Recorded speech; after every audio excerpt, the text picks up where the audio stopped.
Hello friends, எல்லாருக்கும் வணக்கம். இன்றைக்கி ரொம்பவே சூப்பரான ஒரு ஒன் பார்ட் ரெசிபி தான் பார்க்க போகிறோம். எக் பிரியாணி தான் இன்றைக்கி செய்ய போகிறோம். ரொம்பவே சூப்பரான கலர்ஃபுல்லான எக் பிரியாணி, கொஞ்சம் கூட குலையாமல் உதிரி உதிரியாக வர்றதுக்கு ஒரு சில டிப்ஸ் நம்ம ஃபாலோ பண்ணாலே போதும். எக் பிரியாணி ரொம்பவே டேஸ்ட்டாகவும் உதிரி உதிரியாகவும் நமக்கு வந்து கிடைக்கும் குலையாமல். இதுக்கு வெறும் தயிர் பச்சடி மட்டும் வச்சு சாப்பிட்டா போதும், அவ்வளோ ஒரு டேஸ்ட்டாக இருக்கும். சண்டே இந்த மாதிரி ஃப்ரீயாக வீட்டில் இருக்க நேரம் இந்த மாதிரி ஒரு பிரியாணி வந்து செஞ்சு சாப்பிடுங்க, ரொம்பவே சூப்பராக இருக்கும். இன்றைக்கி நான் 1 கப் பாஸ்மதி ரைஸ் வந்து எடுத்திருக்கேன். இதை கழுவிட்டு ஒரு 20 நிமிஷம் மட்டும் நீங்கள் ஊற வச்சா போதும், அதுக்கு மேலே ஊற வைக்காதீங்க.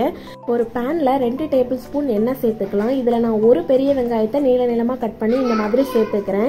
இதை நல்லா வந்து ஹை ஸ்பீடில் வச்சுட்டு நல்லா வந்து இந்த மாதிரி மிக்ஸ் பண்ணிங்கன்னா சீக்கிரமே அதோட கலர் சேஞ்ச் ஆகி இந்த மாதிரி வந்துடும். நல்லா வந்து முருகிற அளவுக்கு நல்லா வந்து ஃப்ரை பண்ணி இதை எடுத்துக்கணும். இதை அப்படியே எடுத்து தனியாக ஒரு தட்டில் எடுத்து வச்சிடலாம். இப்போ அதே எண்ணெயில் 1/2 டேபிள் ஸ்பூன் மஞ்சள் தூள், 1/2 டேபிள் ஸ்பூன் மல்லித்தூள், ஒரு 1/2 டேபிள் ஸ்பூன் மிளகாய் தூள், தேவையான அளவு உப்பு சேர்த்துக்கோங்க. இப்போ நம்ம வேக வச்சு வச்சுருக்க முட்டையை தான் இதில் வந்து சேர்க்க போகிறோம். நான் இன்றைக்கி 5 முட்டையை வேக வச்சு எடுத்துருக்கிறேன். அதை இதில் வந்து போட்டு நல்லா ரோஸ்ட் பண்ணி எடுத்துக்கலாம். அந்த மசாலா எல்லாம் முட்டையில் நல்லா வந்து ஒட்டி வரணும், அதளவுக்கு நல்லா வந்து ரோஸ்ட் பண்ணி எடுத்துக்கோங்க. முட்டையை நம்ம நார்மலாக அப்படியே சேர்க்கனாலும் சேர்க்கலாம். இந்த மாதிரி சேர்த்து செஞ்சோன்னா அதோட டேஸ்ட் வந்து கூட கொஞ்சம் நல்லாயிருக்கும். பாருங்கள், இப்போ முட்டையில் நல்லா வந்து அந்த மசாலாலாம் ஒட்டி வரட்டும். பாருங்கள், இப்போ முட்டை நல்லா ரோஸ்ட் ஆகிடுச்சு. இப்போ இதை நம்ம தனியாக எடுத்து வச்சிடலாம். இப்போ நம்ம குக்கரில் தான் பிரியாணி வந்து செய்ய போகிறோம். குக்கரில் ஒரு 2 டேபிள் ஸ்பூன் அளவு நெய் சேர்த்துக்கோங்க, 2 டேபிள் ஸ்பூன் ஆயில் சேர்த்துக்கோங்க.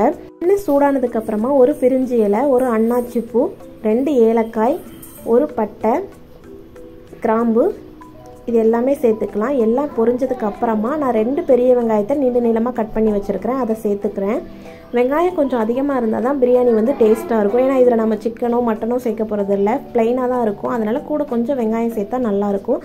அதே மாதிரி வெங்காயம் இந்த மாதிரி நல்லா கலர் சேஞ்ச் ஆகி வந்ததுக்கு அப்புறமா நான் வந்து 2 தக்காளி கட் பண்ணி வச்சுருக்கேன், அதை சேர்த்துக்கிறேன். தக்காளி வதங்கினதுக்கப்புறமா ஒரு 2 மிளகாய் வந்து எடுத்துக்கிறேன்.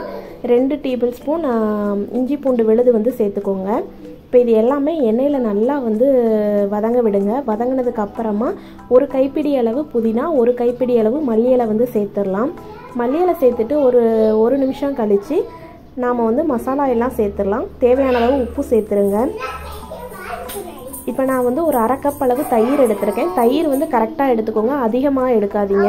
1/2 கப் தயிரில் ஒரு 1/2 டேபிள் ஸ்பூன் மஞ்சள் தூள், 1/2 டேபிள் ஸ்பூன் மல்லித்தூள், 1 ஸ்பூன் கரம் மசாலா, 1 ஸ்பூன் மிளகாய் தூள், இது எல்லாத்தையும் சேர்த்துட்டு நல்லா வந்து தயிரோட மிக்ஸ் பண்ணி எடுத்துக்கோங்க. இப்போ இதையும் சேர்த்து நம்ம குக்கரில் வந்து சேர்த்துடலாம். சேர்த்துட்டு இதை வந்து நல்லா வந்து மிக்ஸ் பண்ணி விடுங்க. இது நல்லா வந்து மிக்ஸ் பண்ணுங்கள். மசாலா எல்லாம் நல்லா எண்ணெயில் சேர்ந்து நல்லா மிக்ஸ் ஆகிற மாதிரி நல்லா கலந்து விட்டுருங்க. இப்போ பாருங்கள், நல்லா எண்ணெய் பிரிஞ்சு வரணும். இந்த மாதிரி எண்ணெய் பிரிஞ்சு வந்ததுக்கப்புறம் தேவையான அளவு தண்ணி சேர்த்துக்கலாம். நான் 1 கப் பாஸ்மதி ரைஸுக்கு 1/2 கப் அளவு தண்ணி வந்து எடுத்துருக்கிறேன். இப்போ தண்ணி சேர்த்துட்டு இந்த ஸ்டேஜில் தேவையான அளவு உப்பு வந்து செக் பண்ணிக்கோங்க.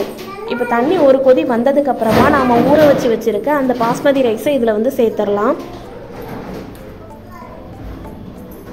அரிசி வந்து சேர்த்துட்டு அடிக்கடி வந்து கலந்து விடாதீங்க, ஒருக்கா வந்து கலந்து விட்டால் போதும். உப்பு வந்து இந்த ஸ்டேஜில் செக் பண்ணிக்கோங்க. உப்பு வந்து கொஞ்சம் வந்து உப்பு நம்ம வந்து எடுத்து டேஸ்ட் பண்ணி பார்த்தா கொஞ்சம் கரிக்கிற மாதிரி இருக்கணும், அப்போ தான் பிரியாணி வந்து கரெக்டாக இருக்கும் உப்பு. இப்போ நம்ம நல்லா சேர்த்தாச்சு. அரிசி சேர்த்துட்டு ஒரு கொதி வருது. இந்த ஸ்டேஜில் நாம் வந்து ரோஸ்ட் பண்ணி வச்சுருக்கிற முட்டையை வந்து சேர்த்துடலாம். அது கூடவே நாம் வந்து ஏற்கனவே வந்து ஃப்ரை பண்ணி வச்சுருக்கிற ஆனியனில் பாதியை மட்டும் வந்து சேர்த்துக்கலாம். இப்படி சேர்க்கறதுனால நம்மளோட பிரியாணியோட டேஸ்ட்டும் அதோட மனமும் ரொம்பவே சூப்பராக இருக்கும். அது கூடவே கொஞ்சம் புதினாவும் மல்லி இலையும் சேர்த்துக்கோங்க. சேர்த்துட்டு குக்கரை மூடி வச்சுட்டு மீடியம் ஃப்ளேமில் ஒரு 3 விசில் விட்டுட்டு எடுங்க. கேஸ் ஃபுல்லாக போனதுக்கப்புறமா ஓப்பன் பண்ணி பாருங்கள் நம்மளோட பிரியாணி ரொம்ப சூப்பராக ரெடி ஆகிடுச்சு. அதோட மனம் வந்து ரொம்பவே நல்லா இருந்துச்சு. ஏன்னா நம்ம வந்து ஆனியனை ஃப்ரை பண்ணி அதுக்கு மேலே சேர்த்துருந்தோம் இல்லையா, அதோட டேஸ்ட்டும் அந்த மனமும் அவ்வளோ சூப்பராக இருந்தது. இந்த மெத்தடில் ஒருக்கா ட்ரை பண்ணி பாருங்கள். பிரியாணி வந்து அடிக்கடி செய்வீங்க, எல்லாருமே விரும்பி சாப்பிடுவாங்க. பாருங்கள், கொஞ்சம் கூட ஒட்டாமல் உதிரியாக வந்திருக்கு. இப்போ இதை நான் ஹாட் பாக்ஸ்லேயே மாற்றி வச்சுட்டேன். அடியில் கொஞ்சம் கூட பிடிக்கவே இல்லை.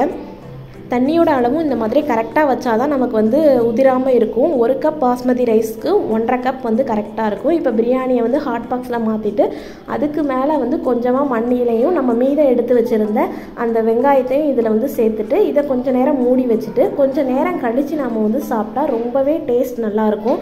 விருப்பப்பட்டால் இதில் நீங்கள் இன்னும் கொஞ்சம் நெய் கூட சேர்த்துக்கலாம், அதுவுமே இன்னும் ரொம்ப டேஸ்ட்டாக இருக்கும். பாருங்கள், நம்மளோட பிரியாணி ரொம்பவே சூப்பராக ரெடி ஆகிடுச்சு.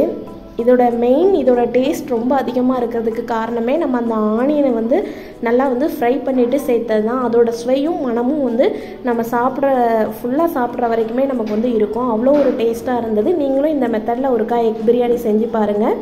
எப்படி இருக்குன்னு கீழே கமெண்டில் சொல்லுங்கள். இந்த வீடியோ பிடிச்சிருந்தா கண்டிப்பாக லைக் பண்ணுங்கள், ஷேர் பண்ணுங்கள், மறக்காமல் நம்ம சேனலை சப்ஸ்கிரைப் பண்ணுங்கள். தேங்க்யூ.